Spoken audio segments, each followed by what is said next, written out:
Hey, creative. Are you ready to discuss profits, the money, the ways to make it happen?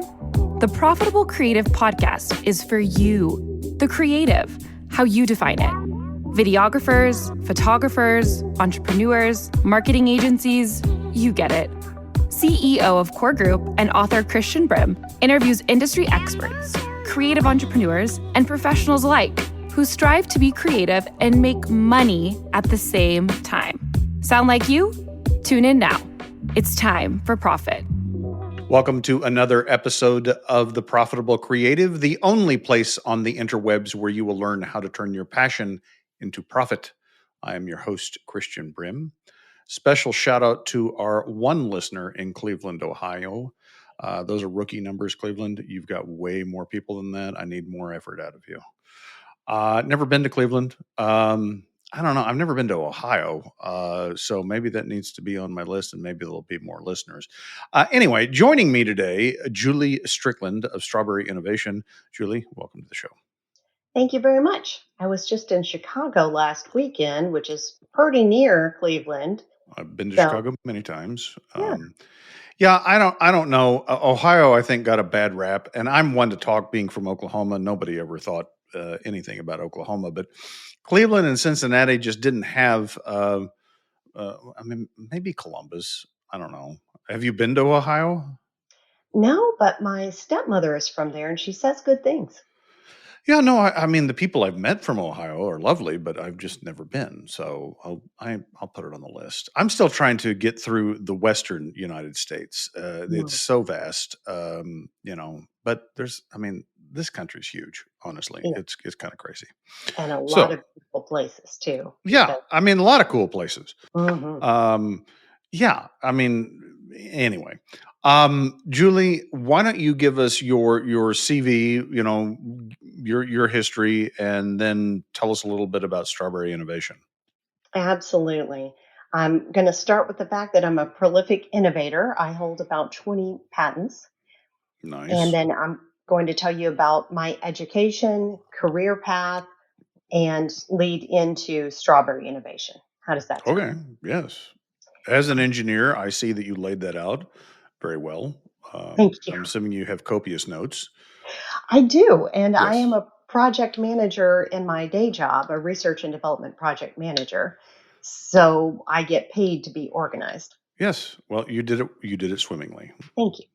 So my education was non-traditional. I actually chose to get married and have children before getting a divorce and returning to school. Okay. And if one is returning to school, why not pick the most difficult profession there is? So I chose engineering and graduated from the University of Texas at Austin with a mechanical engineering degree. Pause. Yeah, that is nuts because I remember when I did my high school tour and they said, well, what do you like? And I'm like, well, I'm good at math. And they said, well, let's go over to the engineering department. And I was like, no. These people are working way too hard. I do not want that level of academic rigor. So, well, why don't you go over to the School of Business? That's where they throw all of the. I don't want to work hard, folks. All right, sorry. And I am a proud OU Sooner, so you got 2 strikes. So go ahead. Hopefully, you won't get 3. I'll redeem myself, I promise. Are you from Texas? I am. I was Okay. born in Texas, lived most of my life here, although Dad was in the Air Force, so we lived around the United States. Whereabouts in Texas? I've lived in Abilene, up in the Panhandle, Austin, all over Dallas-Fort Worth area, and now I reside in Houston. Wonderful. Okay, I just go ahead. claimed the I'm whole sorry. thing. I interrupted you. Oh, that's okay. I can get back on track. Go ahead. So I graduated late, late being age 32. I've since found out that plenty of people That's not have that late. for taking breaks and going back to school. So I felt like I needed to make up for lost time. That's the reason that that's important. Okay. I went to work for Raytheon Company up near Dallas, Texas, and promptly focused on innovation. That's where I received a few of my patents from looking around and innovating there. Mm-hmm. And then subsequently, I worked in oil and gas. I worked in cutting edge radar for Department of Defense projects. I went out to California to work for Northrop Grumman to get into the Mm-hmm. space industry, learned a lot about designing for space, Mm-hmm. and then returned home to Texas, to Houston, and worked on the next generation spacesuit for 4 years. And then the Was space that launch, directly with NASA or a contractor? a subcontractor. So Collins Aerospace is the original spacesuit manufacturer. Mm-hmm. They, as in their former life as Hamilton Standard and Hamilton Sunstrand, and they created all of the spacewalk spacesuits from Apollo to the ISS. Okay. All right. Nice. Yeah. So at Collins, which is part of RTX, fun fact, so now they're a sister to Raytheon. At RTX, I was asked as a prolific innovator to teach the next generation of innovators. Mm-hmm. But it's interesting, within large companies like that, they like Mm-hmm. to ask you to do things on your own time because there's not a Mm. charge number for that. Can't Yeah, bill it. these were non-billable hours. Mm-hmm. So I developed a curriculum for junior engineers and taught them how to get patents, was very successful. The Technical Accelerators Program, as it was called, was actually able to increase the number of patent applications by 10% within our business unit. When you developed that curriculum, what did you learn in creating that? Like, so what are the core elements that are necessary for innovation? Well, first, you've got to find a problem worth solving. Some Mm. people think that they can sit under an apple tree and apples will bonk them on the head, and they don't realize that Isaac was actually doing a bunch of research and thinking about gravity and working on equations before he sat down to take a rest. And Mm. that's why the apple falling gave him the idea to think about gravity. Mm-hmm. So I use the strawberry as a metaphor because the stem reminds us that ideas don't come in a vacuum, that they are grown in the rich soil of all of our experiences and research. Mm-hmm. The flecks they look like flaws, but they represent the seeds. The seeds of innovation Mm-hmm. are all around us. Mm-hmm. The curve lets you know that innovation's not a straight line. You're going to learn something, you're going to pivot, and that's okay. Yes. And last but not least is timing. If you pick a strawberry too soon, it's green. Nobody wants it. If you pick it too late, it's rotten. Nobody wants it. You got to get it at the right time for peak juiciness. That's a great So analogy. thank you. So developing this curriculum, you asked me what I learned. I learned you've got to find a problem worth solving. You've got to perform that research to prepare the soil so that you can grow your idea. And you've actually got to develop an idea. You've got to think about it. You've got to work on it. Part of that may be putting a team together because diversity of thought actually creates better ideas. Are you familiar with a book called Greatness Cannot Be Planned? I am not. I am writing that one down. So I'm going to say it was written in the late 80s, early 90s by a computer scientist.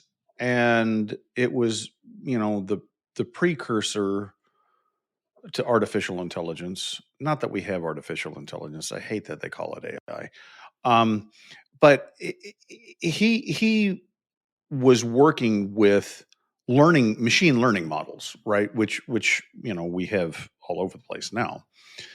But what he basically found was that in the computer paradigm, that the more you had a focus on the outcome, the less efficient the learning models were.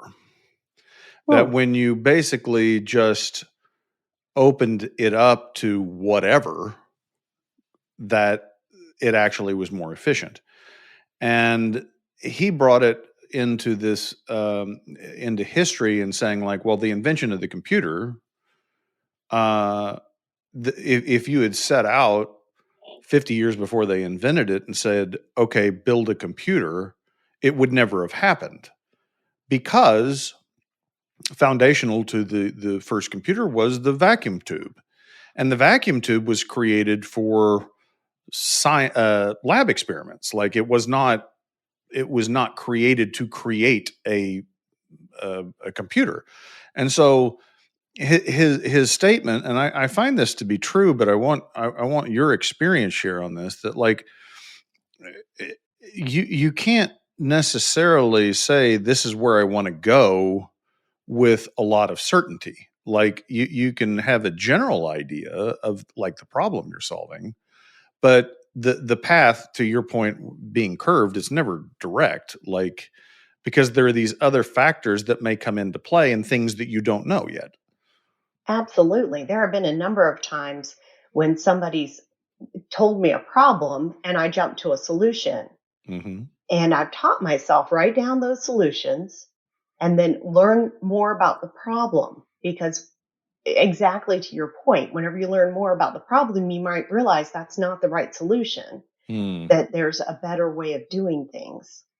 It's so true. And what's difficult in brainstorming is to not say, I've got it, I know the answer, because whenever you do that, then you poison the well, and everyone else in the room is concentrating on that solution and not coming up with their own. Um, something And I would think that in larger corporations like you've worked in, that people dynamic plays a huge role, like personalities, communication. So like you have somebody that is very domineering in the conversation, and people defer to them, and like how the human element affects the process of innovation as well. Mhm. Absolutely. And groups, I always call on the quiet person and say, Mm-hmm. well, what do you think about this? And Mm-hmm.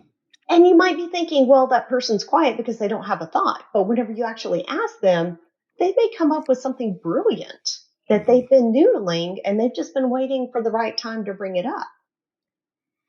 Yeah, and I like the way you framed it. Maybe this is just the way I heard it.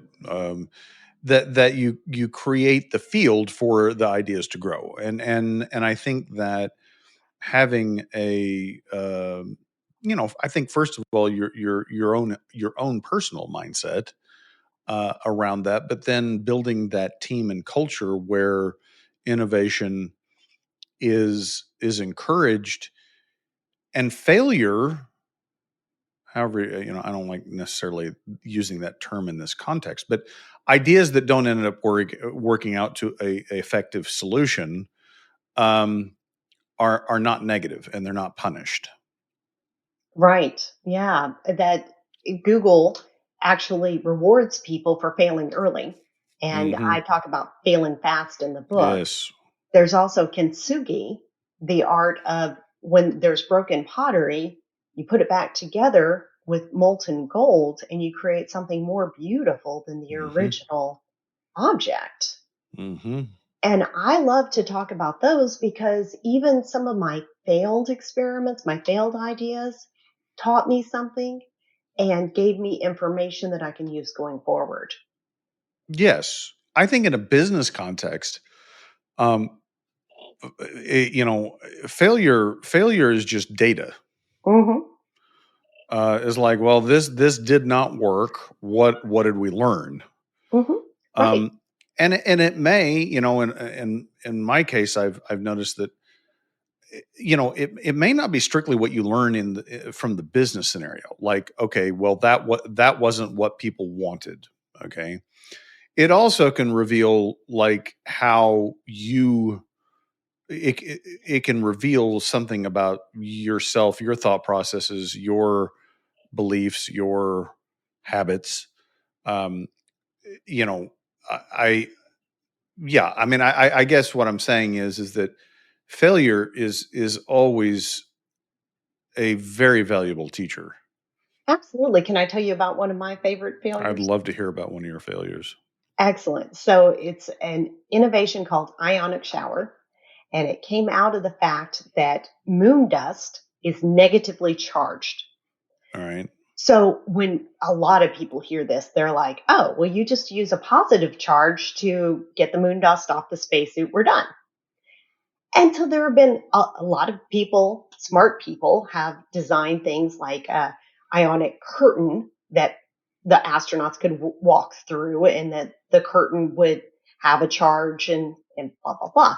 So I came up with a shower, and I thought, well, if you have some positively charged plates, then they will create that field to pull the dirt off the spacesuit.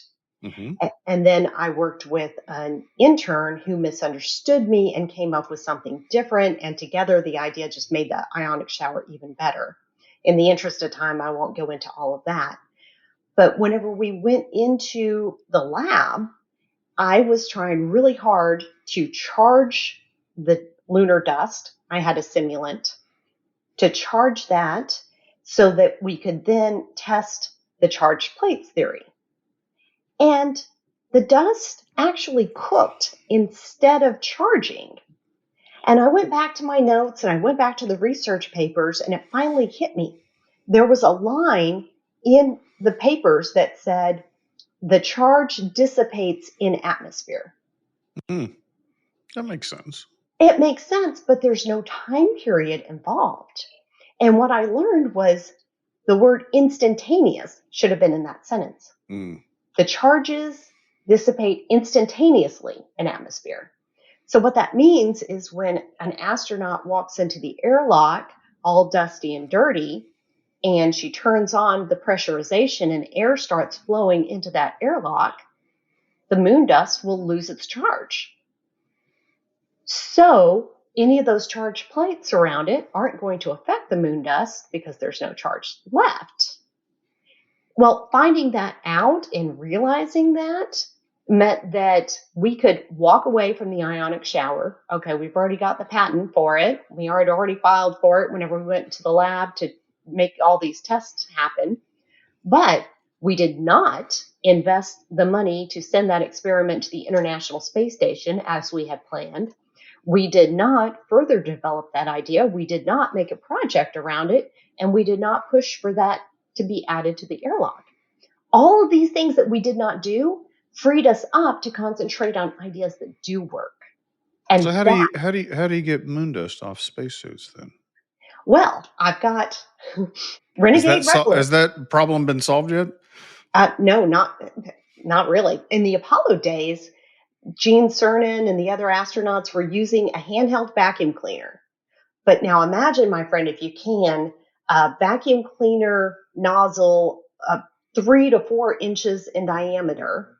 And then imagine how large a spacesuit is. And a spacesuit's larger than a person because it has to encapsulate a bunch of life support equipment and infrastructure and cooling, all sorts of things. So it's, instead of picturing a person size, picture a football player size. And then imagine taking that 3-inch nozzle and having to clean an entire suit with that 3-inch nozzle. That's time consuming. Yes. Not to mention, an astronaut cannot do that herself. She's going to have a crew member help her get her back clean and get into all the crevices. So that's one possible solution, because a smart person such as yourself might point out that vacuum cleaners have improved since the Apollo days. So a vacuum cleaner today would Some would argue they haven't, but yeah. Yeah. So another solution that has been explored has been a brush to brush off the suit. But my co-inventors and I came up with renegade regolith. Now picture a car wash. At the car wash, yeah. Yes.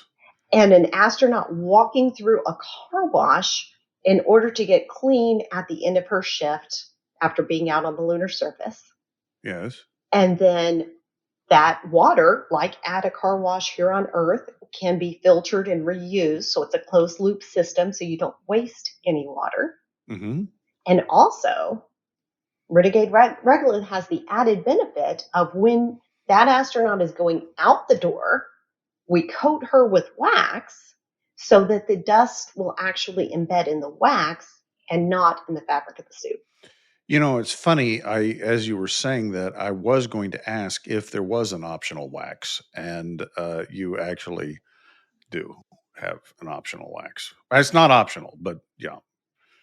Absolutely. Well, it's going to have to be different formulations. I might be going down the nerd rabbit hole now, but different formulations for different missions, because there are actually different formulations of dust on different places on the moon, just as there are different types of soil, different places on Earth, and there's different temperatures in different locations. So So, what is the problem you're trying to solve with getting rid of the moon dust in the first place? Like, is this toxic? What? oh, yeah. Yes, it's hazardous to human health and equipment. Mm, So it's small, jagged, it's like talcum powder. okay. And so it's so small that it actually embeds in the fabric. It is charged on the lunar surface. So it's static electricity. It crawls up the suit. Mm-hmm. Not biological. It's not actually moving on its own, but the charges Right. are mobile. I just want to make it clear I'm not trying to imply sentience of any kind.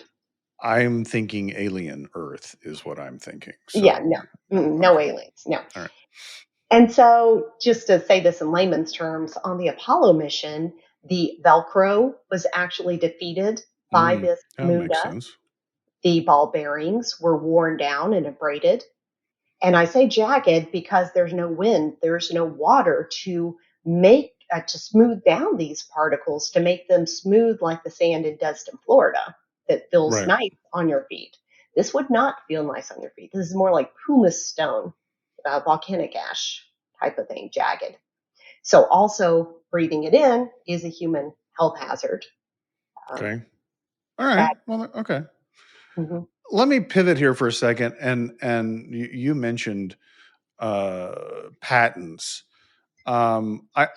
I think creatives in general, and usually we've been talking about copyrights and trademarks on this show, but patents is another part of intellectual property, and intellectual property with creatives is generally not uh, a topic they think about Mm. until they run into a problem. And it's like, oh shit, someone has already trademarked my name, or, and I can't use it anymore.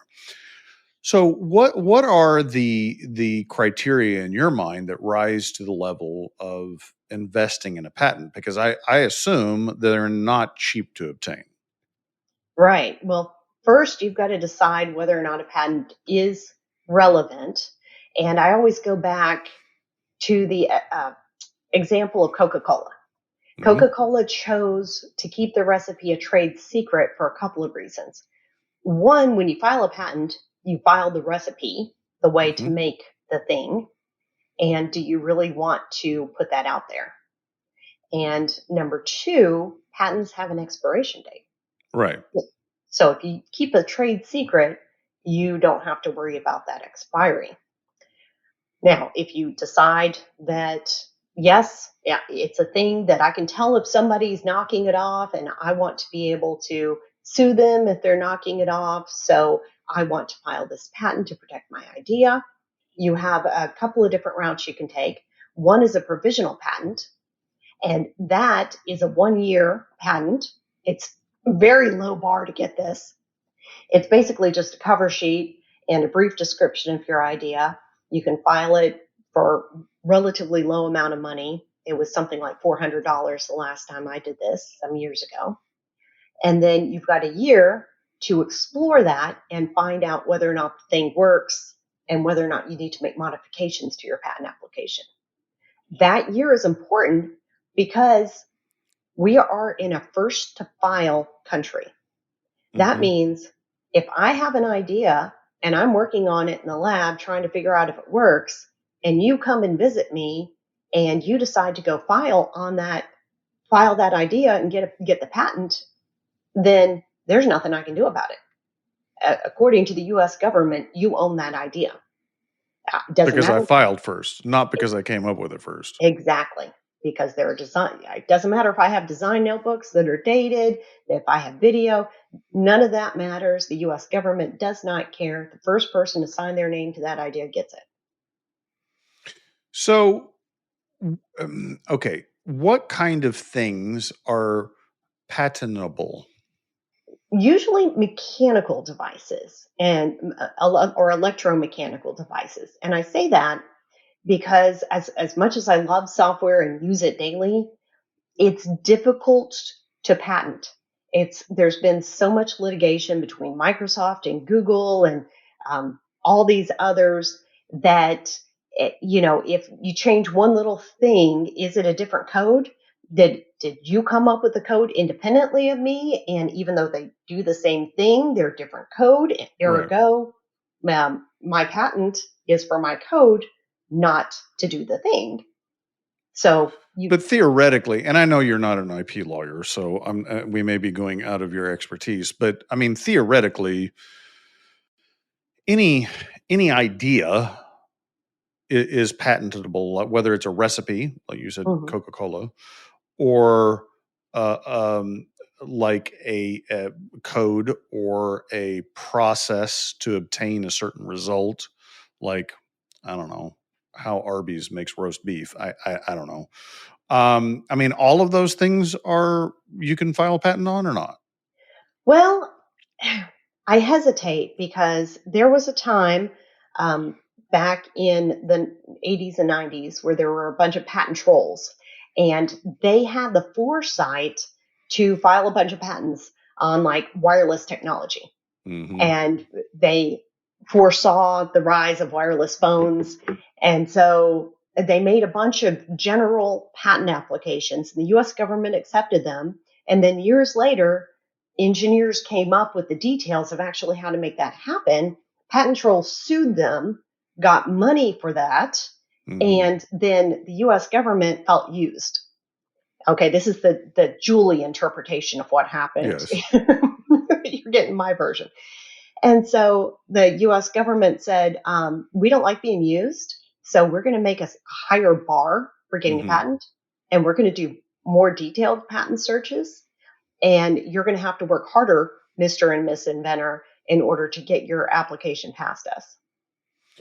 Yeah, and my understanding is that patent attorneys are very expensive, and I guess that's what they do, is help you meet that bar, and or defend the claim if someone says, well, I had that idea and I filed this patent. So yeah, because my understanding is the patent, I mean, like a lot of things in life are iterative, right? So like you're not inventing the spacesuit, but you could definitely invent a modification to the spacesuit. So, I guess there's some legal bar that you have to say that you've improved it enough or distinctly enough that it's actually novel as opposed to just a continuation of the original idea. Oh, right. Somebody skilled in the art would find it non-obvious. Those are the words my patent lawyer has used with me. Somebody skilled in the art would find it non-obvious. So, for example, there was an existing patent that was a zipper connector, and it was electromechanical. So it wasn't just holding things together mechanically, but there were electrical signals going across those teeth, those metal teeth. Binding it together? Well, there was the mechanical, think of like a zipper on your jacket. Right. So it mechanically holds two pieces of fabric together. But there's electrical forces creating a magnetic. No, it wasn't magnetic. That's not what I mean. I mean like the wires in a cable conduct an electrical signal. Right. So these teeth were conducting an electrical signal. So it's just conducting it. Okay. All right. Yes. So that wires could be hooked up to the zipper so that each half could communicate with the other half. Okay. Well, I had filed a patent on that, and turns out it already existed. Philips over in England called it a zip instead of a zipper, so I didn't find it during my searches. So I was glad that I hadn't quit my day job to go make a zipper connector factory, and invested in the lawyers and all of that. However, I had, as part of the patent application, I had put an EMI protection, electromagnetic interference protection, in the form of a flap that went over that zipper connector and connected with conductive Velcro on the other side. And that EMI flap became the patent because we had to delete all these other things that were already covered in the Phillips patent. Mm-hmm. This EMI cover was not. So therefore, that became the meat of the patent, if you will. So these patents that you have were developed while you were working for someone else, correct? Absolutely. And there's a lot And of goodness in that. so how does that work as far as, are you co-owner of the patent, or is the patent solely yours? Like, how does that employer relationship affect that? When I went to work for the big company, I signed an IP contract, intellectual property contract, stating that they owned all my ideas that I came up with while under their employ working on their programs. Mm-hmm. So theoretically, if I came up with a new sewing machine in my garage, they didn't care about that because, Raytheon is a big defense company. They can't sell sewing. They won't sell sewing machines to the government, to their customers. Right. Theoretically, we could get into a longer conversation about that. But if I was working on, say, my day job is making spacesuits, and I came up with an improvement to the spacesuit, they owned that information because it was a direct result of me working on my day job. Right. And then whenever we file those patents, it's the inventor name is my name, plus any of my co-inventors, but the company's name is on there as well. And because I signed that contract, the company owns the patent. So they're the ones that get to license it to somebody else or get any direct benefit. I like that because they're also owning all the risk. Let's talk about what a patent is. A patent's a piece of paper. Right. It's only as good as the enforcement. Right. So if you go and make a spacesuit and infringe upon my patent, I have to sue you to get you to stop. I can't just walk up to you and throw a patent in your face. Right. Then what's that going to do, right? Temporarily blind me. Yeah. Yeah. But I've got to get the lawyers involved in order to actually affect a change. So by working for the big company owns that patent. The big company is responsible for hiring the lawyers to sue you. Do you have any patents that you own? No, sir, I do not. Do you foresee that ever happening? Yes, I'm actually working on a program right now, and I talked to my patent attorney about it and said, hey, this is what the program does. It's for a workshop, and it's to support a workshop so that, and I'm going to talk about this in very general terms so that I don't negate the patent. Yes. So you're at the workshop and something happens and you get a message saying, hey, this happens. What are you going to do? And the answer is A, B, or C, right? And you respond to that and then you get the answer. Well, there's a lot more that the software does behind the scenes. And because of that, we believe that we can sell that software in the software store, Google Play Store, whatever, Apple Store, and get other people to use it and write their own modules to go on that framework, that software framework. So to clarify, would the patent be for the process itself or for the software? For the software. Can you patent a process? Yes, you can. Yes, you can. But let's talk about what we just said a few minutes ago about patent being a piece of paper. Right. So if I'm patenting a process, and how am I going to know whether or not you're in your garage infringing upon my patent? Yeah, it's much more general, it's broader in scope if you just do a process. Whereas, like if I'm patenting the software and the actual code, then it's much more specific and it's therefore more enforceable. Is that? Mm-hmm. Yeah. Exactly. You got to think about enforcement because you don't want to throw your money away. I don't know if you know, when you have a patent involving software, do you have to submit the underlying code as part of the patent process? I believe, now you're getting outside my area of expertise, but my understanding is algorithms. So you don't actually submit 100 lines of code. You submit the 10 lines describing the algorithm. Okay. All right. So tell me a little bit more about your book. Why did you write that? Oh, I love this topic. The Practical Guide for Innovators, Navigating the Corporate Landscape. I just want to point out that you had an agenda and I have completely not used it. So I apologize. Go ahead. I'm loving this conversation. And I want to circle back to patents and entrepreneurs because I've got some more thoughts on that to Okay. help your audience out, give a little advice. So I mentioned the Technical Accelerators program, whereby I volunteered my time at a large company. And Chris, I keep coming back to that because I want to make sure that everyone understands, even though I signed that IP contract, the fact that I developed this curriculum on my own time means that I own that IP. And Because it's you weren't paid for it. It was outside the scope of your work. exactly. And it is not directly related to work. Ergo, it is my intellectual property. I've got documents from Raytheon agreeing to that. Perfect. So want to make that distinction very clear.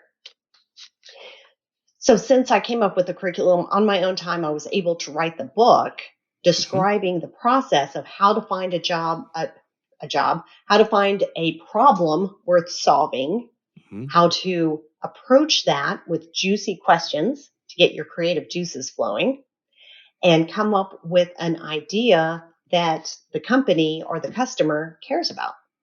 So this is the book is intended reader is the employee, not the entrepreneur. Or Junior engineers were the original targeted audience. But once I wrote it, I realized that any innovator could benefit from it. Yeah. And even though it's written from the perspective of in a large company, the same steps apply. There are some that an entrepreneur can ignore. For example, they don't have to go in front of a patent review committee and ask for permission to file a patent. They can just do it. Right. However, knowing the criteria that a patent review committee uses to evaluate an idea can help that individual contributor evaluate their own idea and decide whether or not they want to move forward. Yeah. Yes. Not go down a rabbit hole and waste a lot of time and money. Exactly. And while we're talking about individual contributors or entrepreneurs, let's talk about the different approaches from a large company to individual. So a large company might come up, we talked about the spacesuit, might see the spacesuit as a system and want to apply for one patent for that system. And that's appropriate. The U.S. Patent and Trademark Office, aka the government, can come back and say, you need to break this up into smaller chunks, smaller patents, or they might not. There's a lot of reasons and variables there that, we don't have time to go into. But a startup might see that system and want 100 different patents for the different systems, because a startup can say, we're very innovative. We've got 100 patents. And that can help them get investors and seed money. So that is a tool and a strategic approach. Interesting. Okay. Now, that does require more of an initial investment. As you pointed out, patent attorneys are not cheap, but it might be worth it because there might be a big return on investment, ROI, if the investors get their ears perk up whenever they hear 100 patents. Is that what you said you wanted to go back to? And okay, all right. So, do you want to check your notes and see if there's anything that you wanted to go over that we haven't yet discussed? Checks notes. Yes. One of the things that your podcast is focused towards is making money. Yes. And Yeah. right now, I just want to be honest and upfront. I'm not making a lot of money off of Strawberry Innovation because I'm out there giving presentations for free to nonprofit groups, to Hmm. children, to student groups and camps, and helping to get the word out there, because part of my passion in life is to inspire and inform the next generation. I love it. Thank you. And so this is more of a passion project or a Hmm. hobby, if you will, at the moment, Hmm. with a potential to become a money maker in the future. Oh, So absolutely. I've in the back of my mind while we've been talking, thinking about how you could monetize that, and I was curious if you had, like, I could see consulting or workshops or coaches or yeah, lots of different ways you could do that. Cohorts. absolutely. So I have gotten paid for speeches. I've gotten paid for one-on-one coaching. I'm selling the books. I'm developing a workbook. So there'll be a workbook and book bundle that can be purchased in the future. For workshops, I've got the workshop that I'm developing with the software that I mentioned. And so then there's multiple different workshops that I'm working on. You said cohort. So Hmm. yes, on October 3rd, I'll be teaching a workshop where I'll be leading a group of people through the innovation process, starting with a problem that NASA gave us that my team and I developed a solution. So I'm going to walk the workshop group through it and see if they arrive at the same solution. I suspect they won't, but I'm going to see what we can do and see if, so at the end of the hour and a half workshop, I can say, all right, let's look at your drawings and see the different solutions to the same problem with the same thought process that I led you through. That would be interesting. Is your workbook going to have space for coloring? Absolutely. Okay. Sketching is absolutely part of the design process. And we talked about, you touched on the fact that attorneys are expensive. Part of the reason they're expensive is because of the knowledge they bring to the table. For example, a coffee mug. If I were to file a patent for a coffee mug, I might write that it's a ceramic, it's 3-inch diameter, it's 4 inches tall, it has a handle shaped just so. Well, the patent attorney might look at me and say, does it have to be ceramic? And I might think about that and say, no, it can be made out of wood or metal or plastic. And that patent attorney might say, okay, well, let's put that in there, that it can be made of a material which may be XYZ, ceramic, metal, wood. And then the patent attorney would say, does it have to be 4 inches tall? And I'd say, no, it doesn't have to necessarily. So that's what the patent attorney does, is break it down into what is the idea really, Hmm. because we don't want somebody else coming back and changing one little thing and defeating the patent.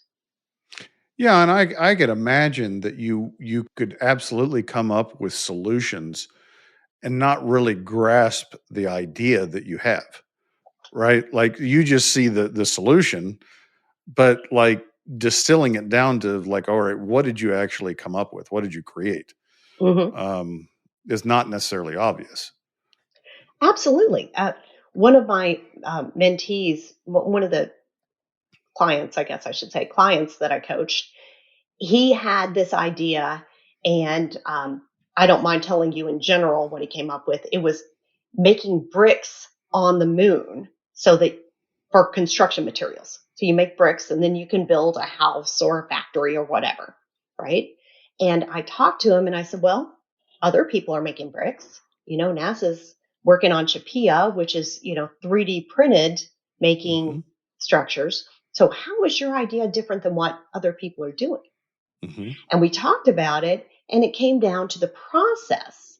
Now, we Hmm. talked about patenting processes and how I tend to shy away from that because it's hard to enforce. However, when we were talking about his process, I realized that the machine that would use the process, that's the real patentable part. Mm.